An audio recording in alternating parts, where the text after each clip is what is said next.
join me in introducing the 2020 Culture and Arts honoree, Miss Candy, my friend Angelica Ross. Want to stand here in my truth and just say these Louboutins are killing my feet.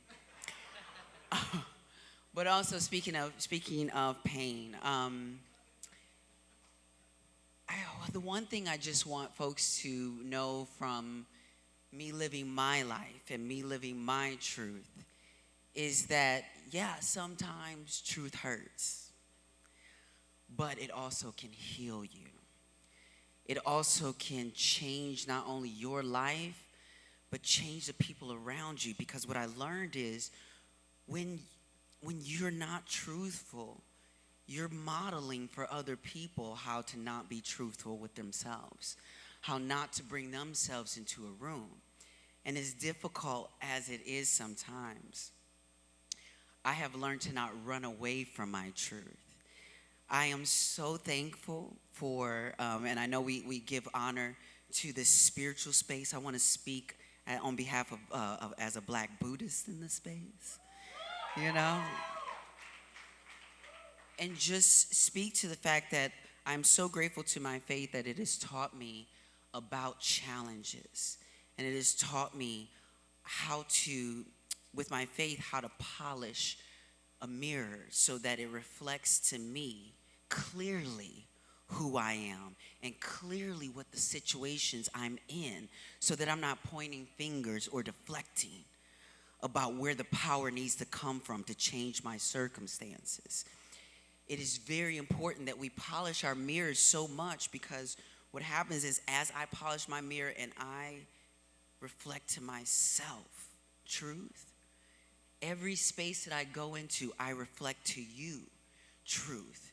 And if we all took responsibility for our lives, if we all took responsibility and said, you know what, I'm going to polish my own mirror so that every day I look at myself and I see truth, we can stand together in a community like a prism that is just everywhere you turn is truth. Everywhere you reflect to is truth. That is how important. I know that, some of you may have seen that when my mom and I were on the Oprah Winfrey Network on Black Women Own the Conversation, and my mom stood in her truth because I stood in mine. Because I told her, listen, I'll hold your hand through this, but I need you to tell the truth. I need you to tell other mothers the mistakes that you made and how you almost lost your child. And my mom tells folks how, the folks who see the mother on Pose, and those who have seen season 2, who have seen the mother on Pose, like that was my mother. And that she's so lucky that she didn't have to wait until it was too late to tell me the words that I had been waiting to hear. Just that I love you and I support you no matter who you are.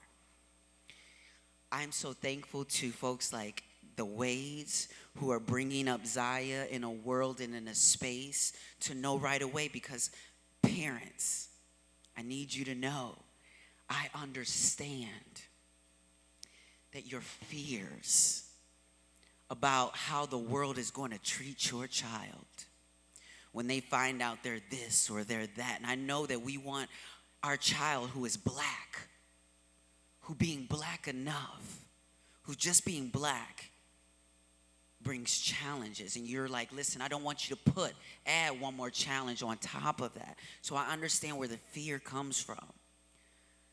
But recognize that you can be the first place where they experience affirmation, where they experience love instead of fear, where you can model to them that right here where you start, we're going to be the first ones who affirm who you are. So thank you to the Wades and to other parents like Cheryl Lee Ralph. I have to say, yes, let's give her a round of applause for a second. Not only have you been all of our mothers, like to Lauryn Hill with the shoulda, coulda, wouldas on Sister Act 2, Not only were you our mothers there, but I have to say, recently I was in North Hollywood at this vegan fest, And there was a trans woman, a white trans woman that was there, and I could tell her social anxiety was through the roof, and she wanted to say hi. And, you know, a lot of times with trans people, we separate ourselves. We kind of separate because we don't want to be clocked or seen next to each other. So I use my privilege anytime and anywhere that I go to make other trans people feel safe. And so I'm like, yeah, girl, yeah, we're just talking. I'm not going, no, let's just have a conversation here. And what I loved was out of nowhere, I see her son come out of nowhere, and he gives me this big hug, and he's like, oh, hey, Angelica, how you doing, and what have you? Oh, it's great to see you.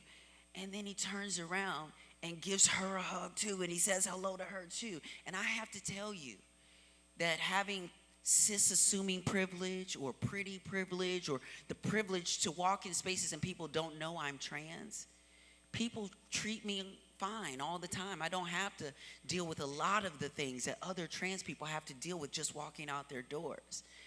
So I just have to say, I know that you are an amazing parent, because not only did he show me love, but that kind of love gravitated to someone he didn't even know. That is the world I want to live in. And that is how I know that I am changing the world, because I get to be in spaces where it's reflected back to me that this is how we love and support one another. I'm not the only one. I'm only standing up here as a reflection. So as I stand here, whatever it is that you see in me, know it's in you too. Yes, you do. Yes, you do. Yes, you do. So I just want to say thank you so much for this honor tonight. And I only hope that I continue to reflect Black excellence to you. Thank you.